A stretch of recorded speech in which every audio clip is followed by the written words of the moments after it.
إلى الأخ الأستاذ الفاضل عبد الحميد الندوي حفظه الله، أستاذ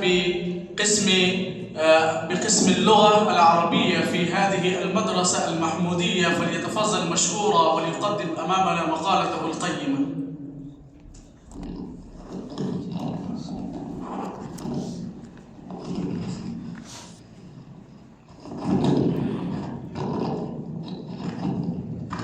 الحمد لله والصلاة والسلام على رسول الله وعلى آله وصحبه ومن والاه.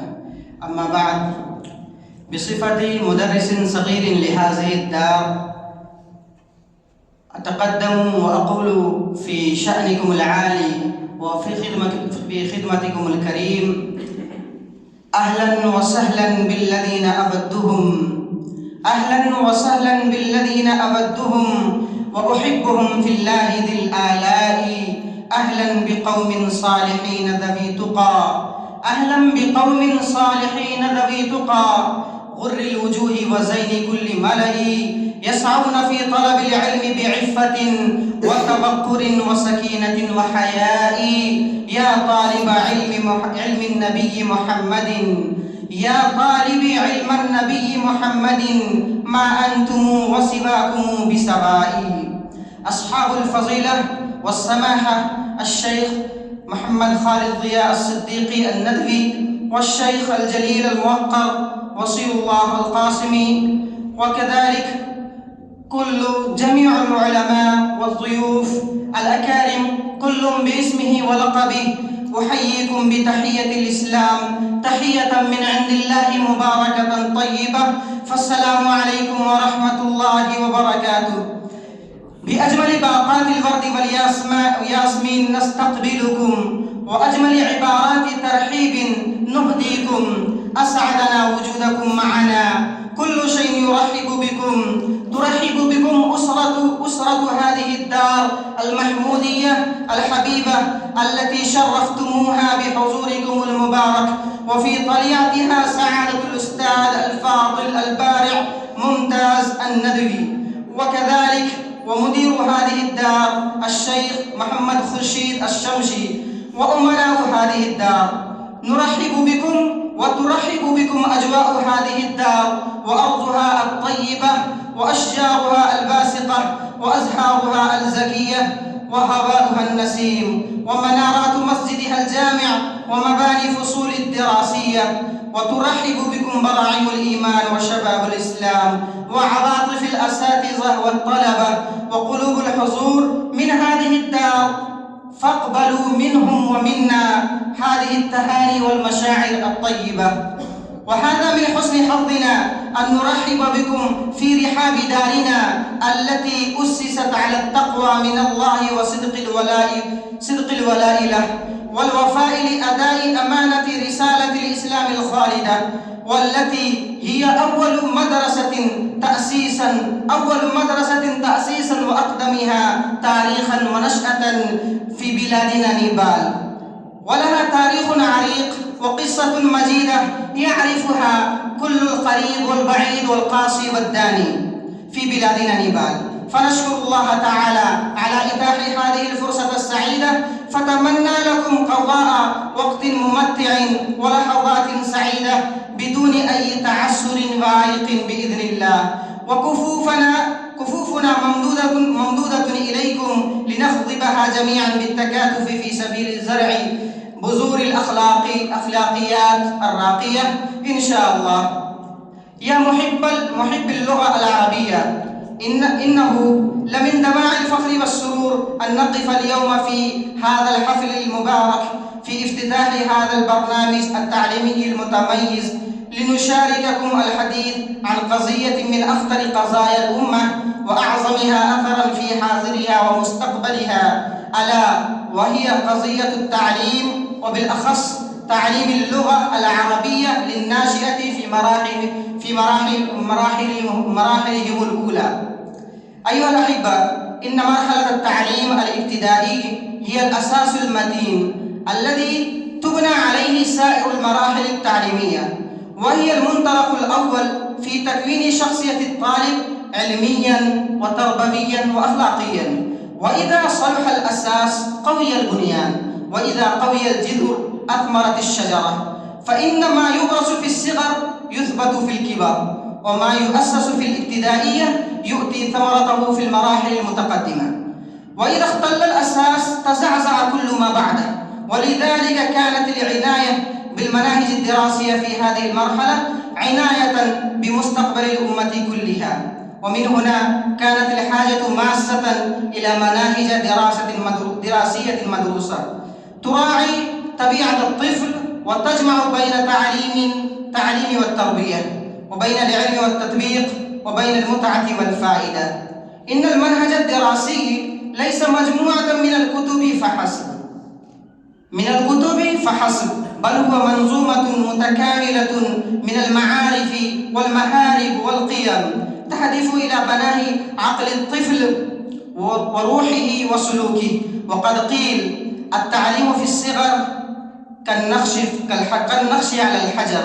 فكل ما يغرس في هذه المرحلة يبقى أثره راسخا في حياة المتعلم دائما أبدا. ومن هنا تبرز الحاجة إلى طريقة عملية في إعداد المناهج وتقديمها، طريقة تراعي مستوى الأطفال والناشئين وتناسب أعمارهم، تجمع بين سهولة العبارة وعمق الفائدة، وتربط العلم بالعمل والمعرفة وبالسلوك. إن الطفل في المرحلة الابتدائية يتعلم بالمشاهدة والتجربة أكثر من التلقين النظري. فالطريقة العملية تجعل الطالب شريكا في العملية التعليمية لا مجرد مستمع سلبي، وهي تنمي فيه حب الاستكشاف وتوقظ مواهبه وتعود على التفكير الصحيح. وقد أثبتت التجارب التربوية أن التعليم إذا اقترن بالتطبيق خاصة كان أبقى أثرا وأسرع فهما. فتعليم اللغة لا يكتمل بحفظ القواعد فقط، بل بالمحادثة والقراءة والكتابة. وتعليم الأخلاق لا يتم بالمواعظ وحدها، بل بالممارسة والقدوة الحسنة. فالمنهج العلمي الناجح فالمنهج العملي الناجح يقوم على عدة أسس، من أهمها التدرج من السهل إلى الصعب، ومن المعلوم إلى المجهول، حتى لا يشعر الطالب بالعجز أو الملل. والثاني تنويع الوسائل التعليمية باستخدام الصور كالسبورة وغير ذلك، وكذلك الأنشطة والقصص والألعاب التربوية، لأن التنويع يبعث النشاط في نفوس الأطفال والناشئين. وثالثا ربط الدروس بواقع الحياة في الحقيقة، حتى يدرك الطالب أن ما يتعلمه نافع له في يومه أو غده. أي نعلم الطفل لغة يستعملها، لا ألفاظا يحفظها فقط، يستعملها في حياتهم الأصلية. والرابع مراعاة الفروق الفردية بين الطلاب، فليسوا سواء في الفهم والقدرات. كل الطلاب ليسوا سواء في الذهن والتفكر والتفكر والإفهام والتفهيم. ففي الجملة الاستماع والكلام والقراءة والكتابة كل هؤلاء لازم لباقي العلوم واللغة، سواء العربية أو الإنجليزية وغير ذلك. ومن أهم هؤلاء المعلم هو روح المنهج، وبدونه تبقى الكتاب حبرا على ورق. فالمعلم الناجح هو الذي يحسن عرض المادة ويستعمل الأساليب المحببة ويجعل من الفصل بيئة جاذبة للعلم، وهو قدوة لطلابه في أخلاقه وانضباطه، لأن الطفل يتعلمون بأعينهم قبل آذانهم. وقد قيل: فاقد الشيء لا يعطيه. فلا بد أن يكون المعلم متحليا بما يريد أن يغرسه في طلابه.